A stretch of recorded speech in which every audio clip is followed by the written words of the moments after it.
Mukunda jewellers సమర్పించు అందమైన జీవితం కార్యక్రమానికి స్వాగతం. నమస్తే కళ్యాణ్ గారు. నమస్తే జయ గారు. కళ్యాణ్ గారు, రాజు అనే ఒక ఆయన మనకి మెయిల్ చేశారండి.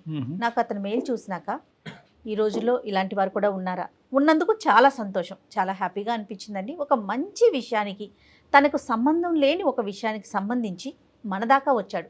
అంటే సమాజంలో ప్రతిదీ కూడా మనం కళ్ళతో చూస్తాం, మాకెందుకు మనకెందుకు అంటే ఒక మనిషి అక్కడ విలువెల్లాడుతున్నా కూడా వెళ్ళిపోతున్న రోజులు ఇవి. అవునండి.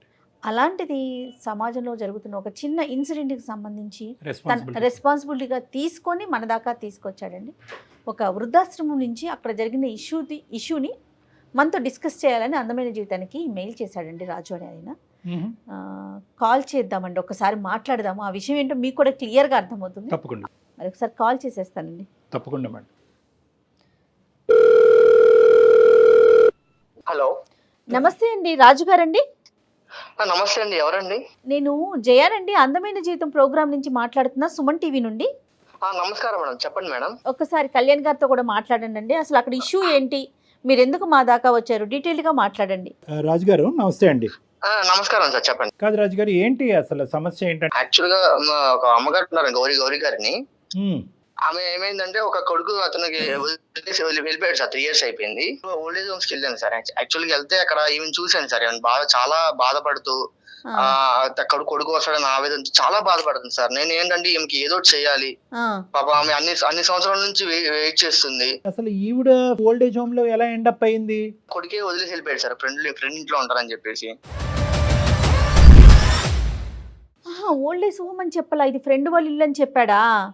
ఫ్రెండ్ వాళ్ళు ఇల్లు అని చెప్పేసి వదిలేసి వెళ్ళిపోయాడు. అంటే ఇంకేంటంటే ఫ్రెండ్ ఇల్లు అని చెప్పకపోతే దీనికి ఇంకా వేరే రాద్ధాంతం ఉంటుంది, ఎక్కడ ఇతను ప్రయాణాన్ని ఆపేస్తుంది అనేటువంటి భయంతో ఫ్రెండ్ ఇల్లు అని చెప్పేసి. అంతే కదా రాజు? అంతే సార్. అది మీ ఈమెయిల్ చెక్ చేసాము, అందులో జర్మనీ అన్నాడు. జర్మనీ వెళ్ళాడు ఇతను? జర్మనీ విదేశాలు, జర్మనీ వెళ్ళిపోయాడు. మేమేంటంటే మేము ఒక అడుగు ముందుకేసే ముందు అసలు ఈ ఇన్పుట్ అంతా రిలయబులా కాదా అన్నది మేము చెక్ చేసుకోవాలి కాబట్టి. సో ఒకరి దగ్గర నుంచి వచ్చే ఇన్ఫర్మేషన్ కాదు, ఈ 4-5 దగ్గర నుంచి మీరు రాబట్టారు ఇదంతా కూడా. అవును సార్, ఆమెకి ఏదో కొద్దిగా కొడుకుని తన దగ్గర తెచ్చుకుందామని ఆస్తూ నేను ఈ ప్రయత్నం చేశాను సార్. నేను ఫోన్ చేసినప్పుడు 2 times కాల్ కట్ చేసాడు, మళ్ళీ చేస్తా ఉంటే ఒకసారి లిఫ్ట్ చేశాడు సార్. చేసి ఏమన్నాడు? లిఫ్ట్ చేసి ఇంకా చూసుకోలేను, ఆమె పెద్ద వయసు అయిపోయింది కదా, ఇంకా నాకు పని లేదు, నాకు నా జీవితం నేను చూసుకుంటున్నాను, ఇంకా ఆమెతో నాకు ఇంకా అవసరం లేదన్నట్టు మాట్లాడుతున్నాడు సార్. ఎలా సార్, అది కన్న తల్లిని అబ్బాయి వదిలేస్తాడు సార్, చెప్పండి. తల్లి అవసరం లేదా? ఎదురు చూస్తూ ఉంటాను పాప ఆమె. అదే రెక్కలు వచ్చాక ఎగిరిపోయాడు. అసలు ఎవరు తోడలేరు.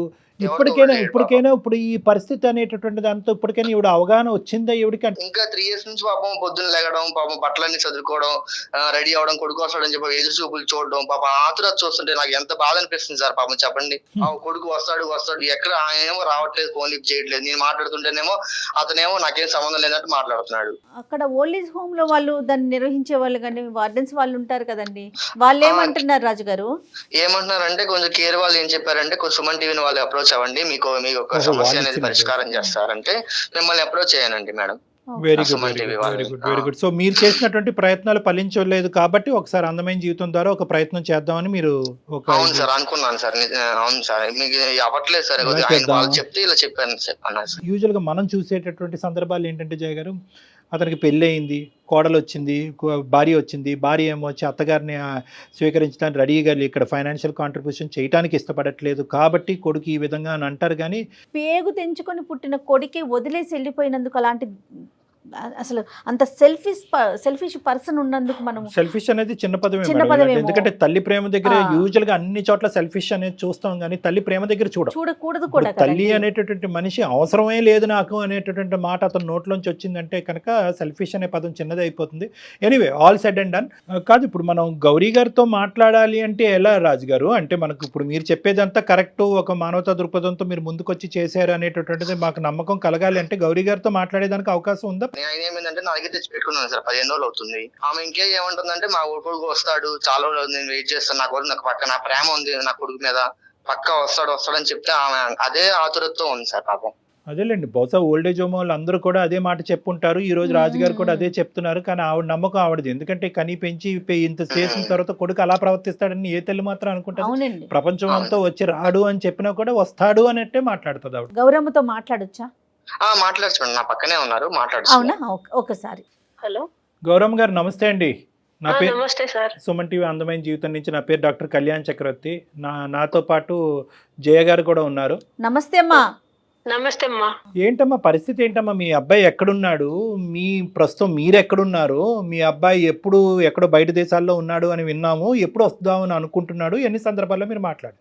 మా అబ్బాయి వస్తాడు సార్, నన్ను తీసుకెళ్తానని చెప్పి వాళ్ళ ఫ్రెండ్ ఇంట్లో 2 days ఆగు, మనకు వీసా అవి రావాలి కదా, నీకు టైం పడుతుందమ్మా, నువ్వు ఇక్కడ ఉండు, నేను పని చూసుకొని అన్ని అక్కడ సెటిల్ అయ్యి నేను తీసుకెళ్తాను అన్నాడు సార్. మా అబ్బాయి ఖచ్చితంగా వస్తాడు సార్. ఎంతకాలం వస్తే సంతోషమేనమ్మా. మీకు ఎంత ఆనందం, మాకు అంతే ఆనందం. మీ అబ్బాయి రావాలనే మేము కోరుకుంటున్నాము. కానీ ఎంతకాలం బట్టి మీ అబ్బాయి వస్తాడు అని వెయిట్ చేస్తున్నాడు? మీ అబ్బాయి మిమ్మల్ని ఎక్కడ వదిలేడు అని మీరు అనుకుంటున్నారు? వాళ్ళ ఫ్రెండ్ ఇంట్లో వదిలేడు సార్. ఇప్పుడు మీరు ఉండేది మీ అబ్బాయి వాళ్ళ ఫ్రెండ్ ఇంట్లోనా అమ్మా? ఫ్రెండ్ ఇంట్లో ఉంటే ఇంకొక అబ్బాయి వచ్చి తీసుకొని వచ్చాడు. ఇప్పుడు ఎన్ని రోజులైంది ఈ అబ్బాయి దగ్గరికి వచ్చి? 15 రోజులు అవుతుంది తీసుకొచ్చి. అమ్మా ఇప్పుడు ఇతను చెప్పినటువంటి ఒక్క అంశమే కాదు, మేము కూడా బ్యాక్గ్రౌండ్ లో మా ఎంక్వైరీస్ మేము చేసుకుంటాం. కానీ మీరు ప్రస్తుతం ఉండేటటువంటి ప్లేస్ ఒక ఓల్డ్ ఏజ్ హోమ్. లేదు సార్, ఓల్డ్ ఏజ్ హోమ్ కాదు, మా అబ్బాయి వాళ్ళ ఫ్రెండ్ ఇల్లే. సరే, అది ఎవరి ఇల్లు అన్నది తర్వాత మాట్లాడదాము. ఎన్ని సందర్భాల్లో ఈ 3 సంవత్సరాలతో మీ అబ్బాయి మీకు ఫోన్ చేశాడు, లేదంటే మీరు ఫోన్ చేసినప్పుడు మీ అబ్బాయి ఫోన్ ఎత్తాడు? సరే, ఎప్పుడు తీసుకెళ్తా అన్నాడు? తీసుకెళ్తానమ్మా, ఇక్కడ అన్ని కొంచెం చూసుకొని నేను సెటిల్ అయ్యి ఉద్యోగం చూసుకోవాలి కదా. ఇది ఎప్పుడు మాట? వస్తానని చెప్పాడు. ఉన్నాడు సార్ నా కొడుకు, అట్లా తోడు కాదు సార్, ఖచ్చితంగా వస్తాడమ్మా. కాదు, మీరు ఎన్ని రోజుల క్రితం మాట్లాడారు అతనితో, రాజుతో, మీ అబ్బాయితో? నేను మాట్లాడక చాలా రోజులైందమ్మా. ఎందుకనమ్మా మరి మీరు ఫోన్ ఎందుకు చెయ్యట్లేదు, లేదా అతను ఎందుకు చెయ్యట్లా మీకు? నేను ఫోన్ చేస్తున్నా కానీ పాపము ఏ పరిస్థితులలో ఉన్నాడో వాడు కూడా. ఏం పరిస్థితుల్లో ఉంటే ఫోన్ ఎత్తడమ్మా? మరి మీరు ఎలా పెంచారు, పెద్ద చేశారు? వేరే దేశం పంపించడం అంటే చిన్న విషయం కాదు. ఎలా పంపించారమ్మా మీరు? కడుపుతో ఉన్నప్పుడు గర్భసంచికి కూడా కొంచెం ఫాల్ట్ ఉంది, బతుకుతే ఎవరో ఒకరే బతుకుతారని చెప్పారు. ఆ దేవుడి అదృష్టం వలన ఇద్దరం బతికాము. కానీ గర్భసంచి తీసేసారు, ఇక మళ్ళీ పిల్లలు పుట్టారు. మా బాబుకు 3 ఏళ్ళప్పుడు మా వారు చనిపోయారు యాక్సిడెంట్ లో. అయ్యో. ఇంకా ఉన్నది కొంచెం అంతో ఇంతో కొంచెం ఆస్తి ఉంటే ఆ పని ఇది చేసుకొని నా కొడుకు, మేము ఇట్లా పోతానమ్మా, నేను విదేశాలకు పోతాను, అక్కడ బాగా సంపాదించుకోవచ్చు, అక్కడే అది చేసుకోవచ్చు అంటే, సరే నా కొడుకు కోసం అని చెప్పి డిగ్రీ బీటెక్ చదివించాము. అది అయిపోయిన తర్వాత అక్కడికి వెళ్ళాలంటే అన్ని తెచ్చుకొని కొంచెం డబ్బులు ఖర్చు పెట్టి అన్ని చేసుకున్న తర్వాత 23 ఏళ్ళప్పుడు వెళ్ళాడు. మీకున్న ఆసరాగా ఉన్న ఒక ఇంటిని కూడా మీరు అమ్మేశారని తెలిసింది. అవునమ్మా, అన్ని అమ్మేశామమ్మా, ఏం లేదు. వాళ్ళ ఫ్రెండ్ ఇంట్లో నన్ను 2 days ఉండు, అన్ని పాస్పోర్ట్ వీసా రావాలి కదా, నేను తీసుకెళ్తానని నా కొడుకు కోసము నేను అన్ని చేసిన. నా కొడుకు మంచోడమ్మా, వస్తాడు. వృద్ధాశ్రమంలో పడేసి వెళ్ళాడమ్మా. కంప్లీట్ గా మీకు టోపీ వేసి మోసం చేశాడు. ఇంత ఘోరాతి ఘోరం అంటే, ఒక కొడుకు ఒక తల్లిని ఇంత ఘోరాతి ఘోరంగా మోసం చేయడం అనేది నేను చూడలేదు ఇక్కడ. గౌరీ గారు, మీరు ఇంత కష్టపడ్డారు, చిన్నప్పటి నుంచి మీ కొడుకుని పెంచి ఈ స్థాయి వరకు తీసుకొచ్చారు. ఇతని మానసిక పరిస్థితులు ఏమైనా లోపం ఉందమ్మా? చిన్నప్పటి నుంచి ఏమైనా స్వార్థపూరితమైన ఆలోచనలు, తల్లి అంటే ప్రేమ అంటే ఎక్కడికక్కడ అవసరం? అట్లా ఏం లేదు సార్, తల్లిని బాగా చూసుకుంటాడు. అసలు అందరు ఎందుకు ఎలా మాట్లాడుతున్నారు? కాదు సార్, మా అబ్బాయి ఖచ్చితంగా వస్తాడు. మీ అబ్బాయి గురించి మీరు ఆవగించి అంత తప్పు కూడా చెప్పట్లేదు, కానీ వస్తాడు అందరూ అలాగే మాట్లాడుతున్నారు. ఇక్కడ వదిలిపోయారు వాళ్ళు, నిన్ను ఇట్లా వదిలేసిపోయారు, వీళ్ళు నిన్ను ఇట్లా వదిలేసిపోయారు, రకరకాలుగా మాట్లాడుతున్నారు సార్. లేదు, ఏ ఇబ్బందిలో ఉన్నాడో ఏమో. ఇప్పుడు రాజుగారు వచ్చారు. రాజుగారు ఒక 15 రోజుల పాటు మిమ్మల్ని తన ఇంటికి తీసుకెళ్లాడు. అతను కూడా పెద్ద హృదయము, గొప్ప మనిషి అతను. ఎంతో మంది కానీ ఈ విధంగా ఆలోచించేటటువంటి మనస్తత్వం ఉండదు. ఈ రోజుల్లో అలాంటి వ్యక్తి మీకు ఉండటం, అతను చేసేటటువంటి ప్రయత్నం ఈ రోజు ఫలించుంటే మీరు మీ అబ్బాయి దగ్గర ఉండేవారు. కానీ అతని ప్రయత్నాన్ని కూడా విఫలమయ్యే విధంగా మీ అబ్బాయి ప్రవర్తించాడు. 2 సార్లు ఫోన్ కట్ చేశాడు, ఒకసారి ఫోన్ ఎత్తాడు. అసలు నాకు అటువంటి, అంటే ఈ మాట చెప్తున్నాను, నాకు చాలా బాధగా ఉంది, మీకు బాధ కలుగుతుంది. మీ అబ్బాయి అన్న మాట అంటారు, నాకు ఎటువంటి బంధాలు లేదు, నాకు ఎటువంటి ప్రేమ ఆప్యాయతలు లేదు, నాకు అసలు తల్లి అనేటటువంటి బరువు బాధ్యతలు కూడా నాకు వద్దు అని అంటున్నాడంట. ఇదేం విడ్డూరం? లేదు సార్, ఏ ఇబ్బందిలో ఉన్నాడేమో మా అబ్బాయి, వస్తాడు సార్ నా కోసం. పోనీ రాజు గారు నిన్ను తీసుకొచ్చి అక్కడ పెట్టుకున్నాడు, 15 రోజుల పాటు చూసుకుంటున్నాడు. పోనీ మీ దగ్గర ఏమైనా ఆర్థిక ఆర్థిక పరమైన పరిస్థితులు ఉన్నాయా, ఆ డబ్బులన్నీ లాక్కోవడానికి రాజుగారు ట్రై ఏమన్నా అబద్ధం చేస్తున్నారా, చెప్తున్నాడా? అతను ఏమైనా డబుల్ గేమ్ ఆడుతున్నాడా, పోనీ మీ దగ్గర ఏమైనా ఉన్నాయా, మిమ్మల్ని డైరెక్ట్గా అడుగుతున్నాను, ఇతను ఏమన్నా మీ దగ్గర నుంచి రాబట్టాలనే ప్రయత్నం ఉందా రాజుగారు కరెక్ట్ మనిషా కాదా? నా దగ్గర ఏం లేవు కదా సార్ ఏమీ లేదు, తీసుకోవడానికి. మీ దగ్గర చిల్లి గవ్వ కూడా లేదు. మేము చేసేటటువంటి కొన్ని ఎంక్వైరీస్ లో రాజుగారి యొక్క పరిస్థితి కూడా కనుక్కున్నాం. అతను ఇలాంటి సేవా కార్యక్రమాలు ఒక ఎన్జిఓ ఆర్గనైజేషన్ నడుపుకుంటున్నాడు, ఒక సామాజికవేత్త, ఇలాంటి మంచి కార్యక్రమాలు చేసుకుంటూ పోతా ఉంటాడు. అతనికి ఇంకొక ఆలోచన, ఇంకో అవన్నీ ఆశ నాకు ఉంటుంది. తెలియదు సార్, మా అబ్బాయి ఫ్రెండే పంపించినాడు తీసుకొచ్చినాడు అని నేను అనుకుంటున్నాను. అదే మీరు ఇంకా ఆ లూప్ లోనే ఉన్నారు. కాదుమా, 3 ఏళ్ళు అవుతుంటే గౌరమ్మ ఒక 5 నిమిషాలు మీతో మాట్లాడటానికి టైం లేదా అతనికి? మీరు ఇది అది వాడే ఇబ్బందులలో ఉన్నాడు, అక్కడ ఏం ఇబ్బంది ఉద్యోగం అమ్మా? దొరకాలి కదమ్మా. 24 గంటలు తల్లితో మాట్లాడటానికి ఒక అమ్మా. 5 నిమిషాలు కేటాయించలేడా రోజులో? ఒక ఫోన్ మాట్లాడతాడు, వస్తాడు, నా కొడుకు నా కోసం ఖచ్చితంగా వస్తాడు. సరే, మీ బలమైన నమ్మకమే ఫలించాలని మేము ఇప్పటికీ కూడా అనుకుంటున్నాం. మా తరపున మేము కూడా ఒక ప్రయత్నం చేసి అసలు అతను ఏమంటాడు అనేది, ఎందుకంటే తల్లిగా మీరు అంత బలంగా మీ అబ్బాయిని ప్రేమిస్తూ అతనే వస్తాడు కాపాడుతాడు అనేటటువంటి ఆలోచన మేము రివర్స్ చేయాలని అనుకోవట్లేదు. అతను అంటే ఏమైనా మార్పు ఇన్నేళ్ల తేవాలనుకుంటున్నాం. పెంపకంలో మా అబ్బాయిలో అట్లాంటి ఫాల్ట్ ఏమన్నా ఉంటే నాకు తెలిసేది కదా సార్, అలాగా ఎప్పుడు Point, బిహేవ్ చేయలేదు. పాయింట్ అదే మాకు విచిత్రంగా అనిపిస్తుంది. ఎందుకంటే మీరేమో అతను ఇంత అతని యొక్క ప్రేమగా స్వార్థపూరితమైనటువంటి ఆలోచనతో డబ్బులు ఇక్కడ తీసేసుకుని విదేశాలు వెళ్ళిపోయి అతని అవసరాలు తీర్చుకునేటటువంటి వ్యక్తిత్వం ఈ 21-22 సంవత్సరాల్లో ఒక 23 అవగింజంతా మీకు ఏళ్ళప్పుడు కనిపించట్లేదు మీకు. సో మీ మనసులో ఉండేటటువంటి, ఒక్క నిమిషం వినండి గౌరమ్ గారు, మీ మనసులో మీ కొడుకు మీద ఉండేటటువంటి ప్రేమ, ఏదైతే అభిప్రాయం ఉందో అది మేము మార్చాలి అని అనుకోవట్లేదు. అసలు అతని మనసులో ఏం దాగి ఉంది అనేది ఒకసారి ఫోన్ అతను డైరెక్ట్గా జర్మనీ అయినా కూడా మేము కనెక్ట్ చేస్తాము. ఈ ఏదైతే సంభాషణ నేను జయ గారు రాజు గారు ఉంటామో ఈ సంభాషణలో మీరు ఉండొద్దమ్మా. అతను వెనక నుంచి ఏం మాటలు మాట్లాడతాడు అనేటటువంటిది మీకు సంబంధం లేదు. మీరు వెనక్కి తప్పుకుంటే నేను రాజుగారు జయ గారు మీ అబ్బాయితో మాట్లాడతాం. మీ అబ్బాయి పేరేంటమ్మా? సతీష్ సార్. రాజుగారు అతని దగ్గర మీరు ఆ తీసుకున్నాం. నెంబర్ మాకు ఒకసారి మెసేజ్ పంపిస్తారు ఈ నెంబర్కి. తప్పకుండా పంపిస్తాను సార్ మీకు. హలో సతీష్ గారు నమస్తే అండి, నా పేరు జయ అండి. నేను సుమన్ టీవీ అందమైన జీవితం ప్రోగ్రామ్ నుంచి కాల్ చేస్తా ఉన్నాను. నాతో పాటు డాక్టర్ కళ్యాణ్ చక్రవర్తి గారు కూడా ఉన్నారు. మీతో ఒక చిన్న విషయం మాట్లాడదామని కాల్ చేశామండి. Is it right time? Yeah, ఒక్క నిమిషం అండి, డాక్టర్ గారు మాట్లాడతారు. బాబు సతీష్ నమస్తే నాన్న. సార్ నమస్తే సార్. 2 దేశాల మధ్యన యుద్ధం ఎలా అయితే జరుగుతుందో ఆ యుద్ధానికంటే పెద్ద ప్రాబ్లం ఇది. కాసేపు ఓపిక్గా మీరు వినాలి అని మేము ఆశపడుతున్నాము, కోరుకుంటున్నాము. తొందరపడి ఫోన్ కట్ చేయకండి, ఎందుకంటే ఇది ఇంటర్నేషనల్ కాల్. మేము చాలా పెద్ద రెస్పాన్సిబిలిటీ తీసుకుని మీకు చేయటం జరుగుతుంది. మీరు కట్ చేస్తే కనుక మళ్ళీ మీరు అందుబాటులో రాకపోతే కనుక ఇక్కడ ఒక ప్రాణానికి చాలా భయంకరమైనటువంటి అన్యాయం చేసినటువంటి వాళ్ళు మనం అవుతాం అనేది నా అభిప్రాయం. కాబట్టి దయచేసి ఓపిక్గా వినండి, ఆలోచించండి, అడిగే ప్రశ్నలకు కొన్ని సమాధానాలు చెప్పండి. మానవతా దృక్పథంతో ఒక ఆలోచన శైలిని మలుపు తిప్పుకోవాలనుకుంటే మార్చుకునేటటువంటి ప్రయత్నం కూడా చేయండి. మేము మాట్లాడబోయేటటువంటి వ్యక్తి ఎవరో కాదు, మిమ్మల్ని కని పెంచినటువంటి మీ సొంత తల్లి గౌరీ గారి గురించి. నాకు అమ్మ లేదు సార్. అమ్మ లేదా మీకు? లేదు సార్. మరి గౌరీ గారు ఎవరు? మరి మీరు ఎక్కడి నుంచి ఊడిపడ్డారు? కాదు కదా, అసలు గౌరీ గారు ఎవరండి? అమ్మ లేదు అనే దానికి మీరు ఒక సమాధానం చెప్తే మేము ఒక ప్రశ్న అడుగుతాం. కాబట్టి ప్రశ్న సమాధానం ఈ యాంగిల్ నుంచి మనం వెళ్దాం, తప్పులేదు. మీకు అమ్మ లేకపోతే కనుక అది ఒక అంశం. కానీ గౌరీ గారు ఎవరు? మేము ఇప్పుడు వరకు మాట్లాడినటువంటి గౌరీ గారు ఫ్రెండ్ హౌస్ అని చెప్పి ఒక వృద్ధాశ్రమంలో వదిలేసి వెళ్ళిపోయినటువంటి ఆ వ్యక్తి ఎవరు? అసలు మీరు ఎవరు సార్? అసలు మీకెందుకు ఇవన్నీ? నాకు అవన్నీ వద్దనుకొని నా బతుకు నేను బతుకుదామని నేను ఇలా బయటకు వచ్చేసాను సార్. నేను ఇప్పుడు చాలా సంతోషంగా ఉన్నాను.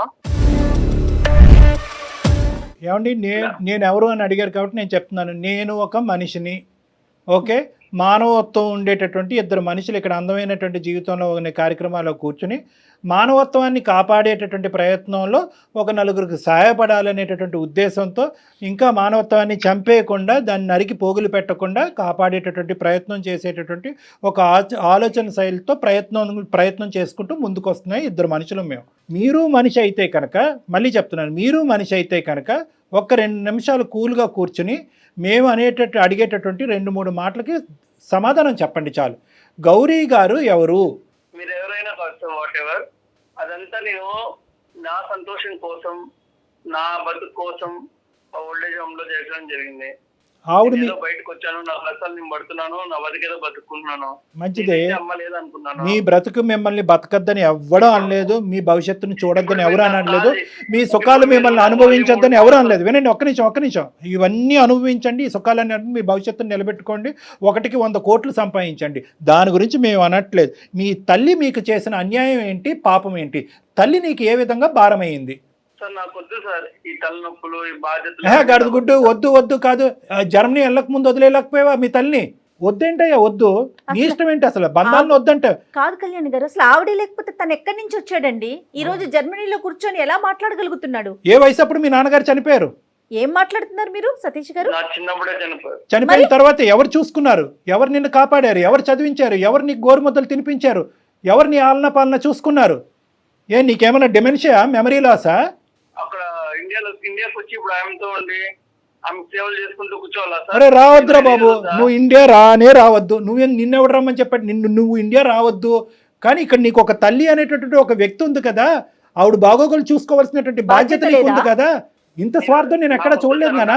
ఆవిడ ఒక ఆలన పాలన చూసుకోవాలా, ఆవిడ తిండి తింటుందా, ఆవిడ ఆరోగ్య పరిస్థితులు ఏంటి, ఆవిడ పరిస్థితి ఏంటో తెలుసా? లైన్లో రాజుగారు ఉన్నారు, అతను చెప్తాడు కావాలంటే.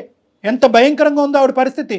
ప్రతిరోజు అంటాకంటే నువ్వు వస్తావని చెప్పి విమానంలో ల్యాండ్ అవుతావు, ఆవిడ ఇంటి ముందు ల్యాండ్ అవుతావు అని చెప్పి పెట్టి బేడ సర్దుకుని ఎక్కించుకుని విమానం ఎక్కించుకుని వెళ్తావని చెప్పి పిచ్చిది వెయిట్ చేస్తుందంట.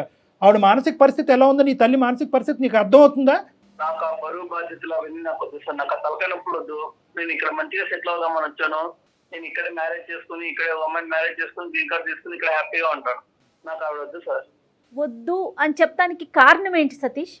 నిన్ను తిట్టాలనిపించట్లేదు, కొట్టాలనిపిస్తుంది. నిజంగా నేను ఈరోజు నిజంగా ఎప్పుడు నేను ఈ మాట అనలేదు, కొట్టాలని అనిపిస్తుంది. అసలు అతను ఏం మాట్లాడుతున్నాడు? కాన్షియస్ లో ఉండి అసలు ఉన్నావా? మాట్లాడుతున్నాడా? పోనీ ఒక్క అంశం చెప్పు. మీ తల్లి గారి గురించి మొత్తం 21, 22 నువ్వు బీటెక్ చదివి కంప్లీట్ చేసి ఆమె జర్మనీ ఆవిడ ఆస్తులన్నీ అమ్మేసుకుని ఆ డబ్బులతో అక్కడ పారిపోయావు కదా, అప్పటి వరకు మీ తల్లి నీ జీవితంలో చేసినటువంటి ఒక్క ఆవగింజంత అన్యాయం, కష్టం, నష్టం ఏదన్నా ఉంటే నాకు చెప్పు. ఏం చేశారు సార్? కన్నారు, ఆయన చనిపోయారు. ఎవరు ఆయన? మీ నాన్న? ఆయన అంటే ఆయన ఏంటయ్యా? ఏం మాట్లాడుతున్నావు నువ్వు? వెళ్ళిపోయారు కదా సార్. చనిపోయారు. వెళ్ళిపోయారు సార్. అయితే వదిలేసి వెళ్ళిపోయారు. వెళ్ళిపోయారు. ఆ తర్వాత మీ అమ్మ వెళ్ళి ఇంకో 2 పెళ్లిళ్ళు చేసుకుందా? ఆమె ఏమి వదిలేయలేదు కదా నిన్ను. నా జీవితం గురించి నేనే ఆలోచించుకొని ఆ ఉన్న డబ్బులతో, ఆ ఉన్న ఆస్తితో నేను చదువుకొని వీడేదో సంపాదించినట్టు మాట్లాడుతున్నాడు. అలా కాదయ్యా, మీ అమ్మ పడినటువంటి కష్టం ద్వారా వచ్చినటువంటి పైసాతో నువ్వు చదువుకున్నావు కదా. ఎందుకు నీ బ్యాక్గ్రౌండ్ ఎందుకు మర్చిపోతున్నావు? నీకేమైనా మెంటల్ ప్రాబ్లం ఉందా, డిమెన్షియా ఉందా, మరుపు ఉందా? ఎందుకంటే నార్మల్ స్థాయిలో ఉండేటటువంటి చదువుకున్నటువంటి చదువు అసలు ఆ సందర్భం, తల్లి కొడుకుల ప్రేమకి చదువు అనేటటువంటిది ఆ సందర్భం. కానీ నువ్వు చదువుకున్నావు, ఎంత బాధలు పడుతూ నిన్ను ఈ స్థాయి వరకు తీసుకొచ్చింది. ప్రతి అంశం చూసిన తర్వాత ఇంత నువ్వు కఠినంగా మాట్లాడుతున్నావు అంటే కనుక అసలు నీ మైండ్ ఉందా, పోయిందని నాకు డౌట్గా ఉంది. ఎందుకు నాన్న? ఇప్పుడు నువ్వు గ్రీన్ కార్డ్ కావాల్సినటువంటి ఒక అమ్మాయిని పెళ్లి చేసుకుని అక్కడే సెటిల్ అవుతాను అంటున్నావు అంటే గ్రీన్ కార్డ్ గురించే చేసుకుంటావా, లేదంటే ఒక బంధం గురించి చేసుకుంటావా? బంధాలు, ఈ బంధాలు వద్దు కానీ ఆ బంధాలు కావాలా నీకు? నీకు పెళ్లి కావాలి, భార్య కావాలి, పిల్లలు కావాలి, మరి నీకు తల్లి వద్దా? ఏ విధంగా నీ తల్లి బరువు అయింది? ఏ విధంగా నీ తల్లి నీకు అన్యాయం చేసింది నీ జీవితంలో? ఒక్క మాట నాకు చెప్పినాన్న. నిన్ను తిడితే కనుక ఫోన్ పెట్టేస్తావు అని భయంతో ఇంకా తిట్టలేకపోతున్నాను. నువ్వు తిడితే కనుక నువ్వు ఫోన్ పెట్టేస్తావు. ఫోన్ పెట్టేస్తే కనుక నువ్వు నాకు దొరకవు. నాకు దొరకకపోతే ప్రపంచంలో ఎవరికి దొరకవు. ఆవిడ జీవితాంతం అలా పెట్టి సర్దుకుని మేకప్ వేసుకుని ఆవిడ చీర బొట్టు పెట్టుకుని అలా కూర్చుని నువ్వు వస్తావు వెయిట్ చేస్తావు, ఆవిడ పిచ్చిదైపోద్ది. కళ్యాణ్ గారు, మీరు ఒక మంచి పని ఏంటో చేశారు చెప్పనండి. ఆవిడ అమ్మ మీరు లైన్లో ఉండమాకండి, అతనితో మేమే మాట్లాడతామని. ఆ తల్లి వినిందంటే గుండె పగిలిపోయేదండి ఈ పాటికి. అతను మాట్లాడే మాటలకి. రాజుగారు, అప్పుడప్పుడు ఇతను మేము మాట్లాడితే ఇతను నమ్మట్లేదు. ఒక్కసారి మీ వర్డ్స్లో ఆవిడ ఎంత భయంకరమైనటువంటి పద్ధతి. ఏమండి ఒక్క నిమిషం సతీష్ గారు, రాజు గారు ఒక ఎన్జిఓ ఆర్గనైజేషన్ నుంచి వచ్చినటువంటి ఒక పెద్ద మనిషి, ఒక మానవతా దృక్పథం ఉండేటటువంటి ఒక సంఘ సేవకుడు. అతను ఏంటంటే ఆ వృద్ధాశ్రమంలో చాలా మందిని చూశాడు, కానీ అందరికంటే భయంకరమైనటువంటి పొజిషన్ ఈవిడ చూసి ఇతను మనసు కరుక్కుమని ఇది బాధ కలిగి అతను ఏం చేశారంటే మీకు ఫోన్ కలిపాడు. మీరేం చేశారు? 2 సార్లు ఫోన్ కట్ చేశారు. యాజ్ యూజువల్ మీకు అలవాటే కదా ఫోన్లు కట్ చేయటం. కట్ చేసి 3వసారి ఎత్తి ఆవిడ నథింగ్ డూయింగ్ అండి అని చెప్పి ఫోన్ మళ్ళీ పెట్టేశారు. ఆవిడ ఎవరో నాకు సంబంధం లేదని పెడతారు. అయినా కానీ ఆ మనిషి అక్కడ వదలలేదు. ఆ మనిషి అక్కడ వదలకుండా ఏం చేశాడంటే కనుక అది మానవత్వం అంటే అండి, అది మనస్తత్వం అంటే. అది ఏ ప్రేమ అంటే. సంబంధం లేకపోయినా ఏ సంబంధం లేకుండా ఒక సంబంధాన్ని క్రియేట్ చేసుకున్నారు. మీరేమో వచ్చి ఉండేటటువంటి ఒక తల్లి కొడుకుల బంధాన్ని కాలకేసి తొక్కేసుకుని ఆయన అప్పుడు పోయాడు కదండి, ఆయన అక్కడ పోయాడు అని చెప్పి చనిపోయినటువంటి మీ తండ్రిని కూడా అవమానించేటటువంటి మానసిక పరిస్థితిలో మీరు ఉన్నారు. ఒక్కసారి అతనితో మాట్లాడండి. మీ అమ్మగారి యొక్క మానసిక, ఇప్పుడు మీ అమ్మగారితో మాట్లాడితే ఎంత విచిత్రమైన పరిస్థితితో తెలుసా? ఏమండి మా అబ్బాయి గురించి అలా మాట్లాడుతున్నారు అందరూ అసహ్యంగా, ఇది తప్పండి. మా అబ్బాయి గురించి ఎవరు అలా మాట్లాడకండి. ఈ రోజు కాకపోయినా రేపొద్దున మా అబ్బాయి వచ్చి నన్ను పట్టుకెళ్తాడండి. నేను ఇప్పటికీ కూడా మా అబ్బాయి స్నేహితుడి ఇంట్లో ఉన్నానండి, వృద్ధాశ్రమంలో లేనండి, ఓల్డేజ్ హోమ్లో లేనండి అని చెప్పి ఆవిడ వాదన వినిపిస్తుంది నిన్ను సపోర్ట్ చేసుకుంటూ. ఆవిడ నీ మీద ఉండేటటువంటి ప్రేమ నీకు 1000వ వంతు కూడా లేదు. 1000వ వంతు, 100వ వంతు కూడా, 1000వ వంతు కూడా లేదు. ఏం పుట్టుకయ్యా, ఏం జీవితం ఇది? చదివేసి సుఖాలు అనుభవించి మేడలు కట్టేస్తే సరిపోద్దా? తల్లి ప్రేమను కాలుతో తొక్కేస్తావా? ఒకసారి రాజుగారు మాట్లాడతారు, విను. సతీష్ గారు ఎందుకండి నాకు ఫోన్ చేసి సార్కి డిస్టర్బ్ చేస్తున్నారు? ఎందుకంటే ఏంటండి పాప ఆమె తల్లి మీ కన్న తల్లే కదా సార్. మీకు ఇప్పుడు ఆమె యొక్క జన్మ ఇచ్చి మీకు అది ఇచ్చి అన్ని పంపిస్తుంటే మీరు ఫోన్ చేస్తుంటే ఫోన్ కట్ చేసుకుంటారు. పాప ఆమె ఎంత ఆవేదన పడుతుందో తెలుస్తుందా? నాకు ఇవన్నీ చెప్పకండి సార్. ఏం చెప్పొద్దు కదండి. ఆమె బాధ నాకు ఎంత, మా తల్లి అనుకుని మా దగ్గర పెట్టుకొని చూసుకొని పాప ఆమె సమస్య పరిష్కారం చేద్దామని నేను వచ్చి పాప ఆమె దగ్గర 15 రోజుల దగ్గర నేనే పెట్టుకుని ఫోన్ చేసి కట్ చేస్తారు. పాప ఆమె ఇంకా మీకోసం ఎదురు చూస్తూనే ఉంది సార్. మీరు ఏం సార్ అలా మాట్లాడతారు? మీరు ఆమె పంపిస్తేనే కదా సార్ మీరు వెళ్ళింది అక్కడికి. కష్టపడి పాపం ఆస్తులన్నీ అమ్ముకొని డబ్బులు ఉంటే మీకు పంపించారు. ఎందుకు మీ జీవితం బాగుండాలనే కదా ఆమె ఆశ. మీరేం ఇలా మాట్లాడతారు? అవసరం లేనట్టు మాట్లాడతారు ఏంటండి, చెప్పండి సార్. ఆమె తెచ్చుకొని నేను ఇక్కడైతే పెట్టుకోలేను. సతీష్, నేను ఒకటే మాట చెప్తున్నాను. ఇక్కడ వృద్ధాశ్రమంలో పెట్టేటటువంటి పిల్లలు ఎక్కడో ఓల్డేజ్ హోమ్స్లో, మంచి పాష్ ఓల్డేజ్ హోమ్స్ ఉన్నాయి, చాలా ప్రైవేట్ ఓల్డేజ్ హోమ్స్ ఉన్నాయి. అమెరికాలోని ఇలాంటి దేశాల్లో ఉండేటటువంటి చాలామంది, వేరే విదేశాల్లో ఉండేటటువంటి చాలామంది పిల్లలు అక్కడ పెడుతున్నారు. వాళ్ళకి కావాల్సినటువంటి అవసరాలు కల్పిస్తున్నారు, సదుపాయాలు కల్పిస్తున్నారు, మెడికల్ ఇన్సూరెన్స్లు కడుతున్నారు, మెడికల్ ఫెసిలిటీస్ అవైలబుల్ చేస్తున్నారు. సో వాళ్ళందరినీ మనం అవమానించట్లేదు. ఇక్కడ మేము చెప్పేది ఏంటంటే మీ అమ్మను పట్టుకెళ్తారా లేదా అనేటటువంటి అంశం గురించి మేము ఇక్కడ మాట్లాడట్లేదు. మీ అమ్మగారు ఎక్కడైతే ఉన్నారో అక్కడ సుఖంగానే ఉండటానికి రకరకాల మార్గాలు ఉన్నాయి. ఒక ఫోన్ కాల్ సరిపోద్ది. అమ్మ అన్నం తిన్నావా, పడుకున్నావా, నిద్ర పడుతున్నావా, టైంకి మందులు వేసుకుంటున్నావా, చాలదా?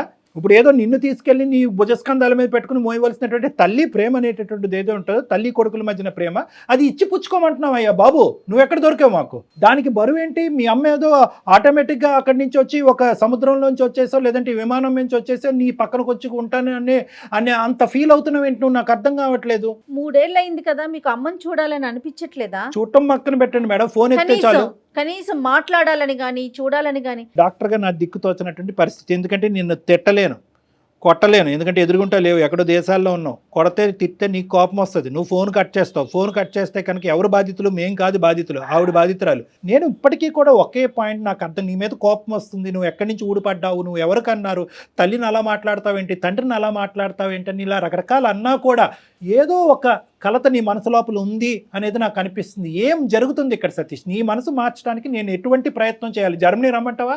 వస్తా. ఏం సతీష్ చెప్పు నాన్న, ఏంటి అసలు నీ మనసులో ఏంటి? చిన్నప్పటి నుంచి నువ్వు ఎదిగినటువంటి విధానం, పద్ధతులు అవి చెప్పు, ఏమైంది? నాకు ఏం చేయాలో అర్థం కావట్లేదు సార్. చిన్నప్పటి నుంచి అన్ని బాధలు, అన్ని కష్టాలు, ఏం చేయాలన్నా ఎవరు సపోర్ట్ ఉండేటోళ్ళు కాదు. కానీ అమ్మాయి కదా నాన్న నీ గురించి కష్టపడింది, మరి అమ్మనే ఎప్పుడు నో అంటున్నావు ఏంటి? నాకు అర్థం కావట్లేదు ఈ డైలమా. ఆవిడని చూస్తే నాకు బాధ వేస్తుంది సార్. అమ్మని చూస్తే నీకు బాధగా ఉందా? నేను చాలా కష్టాల్లో పుట్టి పెరిగాను సార్ నేను. అవును అవును, అమ్మ నువ్వు ఇద్దరు అన్ని నాకు నేనే చూసుకున్నాను. అమ్మని ఏమన్నా అడిగినా అమ్మ దగ్గర ఏమి ఉండేది కాదు. కాలేజ్ ఫీజు అవి మాత్రం అటు ఇటు అడ్జస్ట్ చేసేది, కానీ చాలా కష్టపడేది సార్. కానీ ఇప్పుడు నువ్వు అంటే నాకు ఇదంతా అర్థం అవుతుందని, కానీ ఇప్పుడు అమ్మ మొహం చూస్తే నీ ఎందుకు నువ్వు అంత ఇది ధిక్కరిస్తున్నావు? ఎందుకు అమ్మ మొహం చూడకూడదు అనుకుంటున్నావు? అమ్మ మాట వినకూడదు అనుకుంటున్నావు? అమ్మ మొహం చూస్తే నేను ఉండలేను సార్. ఆ జ్ఞాపకాలన్నీ మొత్తం నా కళ్ళ ముందే ఉంటాయి సార్. నేను ఏ పని చేయలేకపోతాను అవంటే. అమ్మని చూస్తే అవన్నీ గుర్తొస్తున్నాయి కాబట్టి ఆ పాత జ్ఞాపకాలు మూసేయటానికి ఏకైక మార్గాన్ని నువ్వు ఎంచుకున్న మార్గం ఏంటంటే తల్లే లేదు అని అనుకోవటం, అంతేనా? అంతే సార్. లాస్ట్ కి నేను మొదలేదు సార్. నేను బంధుత్వాన్ని మొదలేదు అవ్వాలి. ఏం లాజిక్ రా దేవుడా. చిన్నప్పటి నుంచి పడ్డది చాలు సార్. నువ్వు పడిన బాధ గురించి బాధపడ్డారా సతీష్? మీతో పాటు అమ్మ బాధపడలేదా? నాకెందుకు ఈ బాధ్యతని మిమ్మల్ని ఎక్కడైనా వదిలించేసుకున్నారా? కానీ నువ్వు చెప్పే లాజిక్ ఒక్కసారి ప్రేక్షకులు అది మ్యాచ్ అంటే అతనికి అది లాజికల్ గా అనిపిస్తుంది. అంటే అతను ఏంటంటే నన్ను at the end of the day నువ్వు ఎంత ఏడ్చి ఎంత జుట్టు పీక్కుని బాధ పెట్టుకుని బట్టలు చింపుకుని ఏడ్చినా కూడా at the end of the day మేము దీనికి పెట్టేటటువంటి పదం స్వార్థం. ఆ స్వార్థం అనేటటువంటిది చిన్న పదం అనుకుంటే కనుక ఇంకా పెద్ద పదం వాడండి డాక్టర్ గారు అని ప్రేక్షకులు ఎవరన్నా కోరుకుంటే నేనైతే మాత్రం నీకు నచ్చినా నచ్చకపోయినా దాన్ని రాక్షసత్వం అంటాను. రాక్షసుల యొక్క తల్లిదండ్రులను కూడా వాళ్ళు ప్రేమిస్తారేమో, ఇంత ఘోరంగా ఎవరు మాట్లాడరు నాన్న. నీ లాజిక్ ఏంటంటే సార్ చిన్నప్పటి నుంచి నేను అనుభవించాను, ఆ 20-21 ఇయర్స్ పాటు నాకు కావాల్సినవన్నీ తిన్నాను, నాకు కావాల్సినటువంటి సుఖాలన్నీ అనుభవించాను, నేను ఇవే మాటలు మాట్లాడతాను నాన్న. ఎందుకంటే కనుక మీ అమ్మ కష్టాన్ని నువ్వు ఇక్కడ ఒక రికగ్నైజ్ చేయకుండా మీ అమ్మ పడినటువంటి కష్టాన్ని అంతా కూడా స్వార్థపూరితంగా వాడేసుకుని నీ తిండికి నీ తిప్పలకి అన్నిటికీ వాడేసుకుని, చదువుకు వాడేసుకుని, అమెరికా వెళ్ళటానికి జర్మనీ వెళ్ళటానికి వాడేసుకుని, ఈరోజు నాకు ఆ పీడకలు ఉన్నాయి, ఆ భయంకరమైనటువంటి జ్ఞాపకాలన్నీ ఉన్నాయి, ఈ జ్ఞాపకాలన్నీ కూడా జీవితాంతం నేను స్మరిస్తూ ఉండలేను, మా అమ్మని చూస్తే ఆ జ్ఞాపకాలు ఇంకా ఎక్కువైపోతాయి, కాబట్టి ఈ జ్ఞాపకాలు ఈ మెమరీస్ నా పాస్ట్ చైల్డ్హుడ్ మెమరీస్ నేను ఫేడ్ అవుట్ చేయాలి అంటే మా అమ్మకు ఒక దండం పెడుతున్నానంటే ఇదే న్యాయం నాన్న? డాక్టర్ గారు అలా గుర్తొస్తా ఉంటుందండి. లేదు సార్, అదే అంటున్నాడు అమ్మకి అసలు ఉండదు. అమ్మ బాగుండాలంటే నేను ఒక పని పూజ చేయగలను. చేయాలమ్మా, ఆవిడ పాదాబంధనం చేసుకుని పూజ చేయాలి. నువ్వు ఒక డిప్రెషన్లో ఉన్నావు, నీకంటూ ఒక భయంకరమైనటువంటి ఒక మానసిక వేదన, ఒక డిప్రెషన్ చిన్నప్పటి నుంచి బహుశా ఏంటంటే ఆ బాల్యం పోయిందని అనుకుంటున్నావు, తండ్రి లేక నానా అవస్థలన్నీ నేను పడ్డాను కష్టాలని చెప్పి ఈ రోజు మీ అమ్మగారికి గుడ్ బై చెప్తున్నా. కానీ ఒక్కసారి ఆ తల్లి యొక్క వేదన నువ్వు విను, నువ్వు ఇలా మాట్లాడితే కనుక నేను ఈ కుర్చీ నుంచి లేచి వెళ్ళిపోతా. రాజుగారు చెప్పండి సార్. గౌరమ్మ గారికి ఒకసారి ఫోన్ ఇవ్వండి, సతీష్ గౌరమ్మ గారు మాట్లాడుకుంటారు, తల్లి కొడుకులు ఇద్దరు మాట్లాడుకుంటారు. బాబు అమ్మ చెప్తే ఎలా ఉన్నావు? ఎక్కడున్నా ఇన్ని రోజులు అమ్మని గురించి పట్టించుకోకుండా రోజు కల్లోకి వస్తున్నావురా.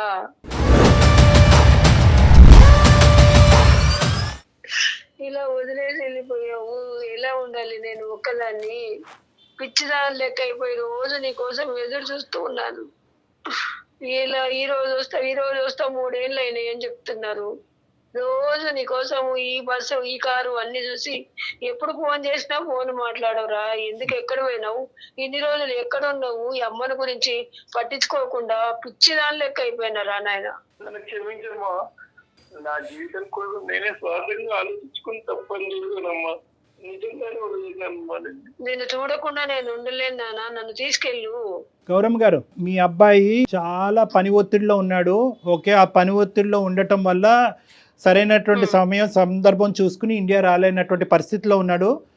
మీ అందరం ఏంటంటే మీ అబ్బాయి మంచోడు కాదనో, నిన్ను ఒంటరిదాన్ని చేశాడు, నిన్ను అనాథం చేశాడని చెప్పి మేమే ఇంకొక పిచ్చాభిప్రాయానికి వచ్చాము. మా అభిప్రాయంలోనే తప్పు ఉంది, మీ ప్రేమే గెలిచింది. మీరు అనుకున్నట్టుగానే మీ అబ్బాయి పెర్ఫెక్ట్, మీకు తగినటువంటి కొడుకు మీ అబ్బాయి. అయితే ఆ అబ్బాయి తొందరలోనే ఇండియా వస్తాడు, మిమ్మల్ని తీసుకుని జర్మనీ వెళ్తాడమ్మా. ఓకేనమ్మా? ఓకే. మీరు ఒక్క 2 నిమిషాలు మీరు పక్కకు తప్పుకుని ఒకసారి మన రాజుగారికి ఫోన్ ఇవ్వండి అమ్మా. హలో రాజుగారు, చెప్పండి సార్. ఇప్పుడు మనం మాట్లాడుకునేది మళ్ళీ ఆవిడకి వినిపించకూడదు, ఎందుకంటే ఇది ఓన్లీ ఏంటంటే మన నలుగురు మధ్యనే ఉండాలి ఈ అంశం. ఎందుకంటే ఈ అబ్బాయి ఆలోచన శైలిలో ఇటువంటి యాంగిల్ ఉన్నది అనేది కల్లో కూడా తల్లి వరకు తెలియకూడదు. ఓకేనా? ఓకే. ఎందుకంటే కనుక ఇప్పటికీ కూడా ఆవిడ ఆ భ్రమలో ఉంది అంటే కనుక అదే భ్రమలో ఉండేవండి. ఎందుకంటే ఒక 100 మంది వచ్చి అమ్మ నీ కొడుకు వెళ్ళిపోయాడమ్మా, నిన్ను అనాథం చేశాడమ్మా, ఎప్పటికీ తిరిగి రాడన్నా కూడా ఆవిడ నా కొడుకు ఖచ్చితంగా తిరిగి వస్తాడు, మీరందరే పొరపాటు పడుతున్నారు అనేటటువంటి ఆ తల్లి స్థాయి ప్రేమని మనం ఎప్పటికీ కూడా ఆవిడ జీవిత కాలంలో ఎప్పటికీ కూడా మనం అది డైల్యూట్ చేయకూడదు. సో సతీష్, మీకు నేను కౌన్సిలింగ్ చేసి మీకు ఒక కనువిప్పు కలిగించి ఒక అవగాహన కలిగించేటటువంటి ప్రయత్నం చేసాం. అందులో మేము సక్సెస్ఫుల్ అయ్యామని మేము అనుకుంటున్నాం. కాబట్టి ఇంకొక మినిట్ కూడా నువ్వు అక్కడ ఉండకుండా నువ్వు ఇమీడియట్గా టికెట్ బుక్ చేసుకుని నువ్వు ఇండియా వచ్చి అవకాశం ఉంటే కనుక వీసాకి అప్లై చేసి ఇమీడియట్గా మీ అమ్మగారిని ఆ వృద్ధాశ్రమం నుంచి మీ జర్మనీ ఎక్కడికో తీసుకుని వెళ్ళండి. ఆల్ ద బెస్ట్ నాన్న. చాలా సంతోషం అండి. రాజుగారు, చెప్పండి సార్. మీకు శతకోటి వందనాలు. మామూలుగా కాదండి, శతకోటి వందనాలు.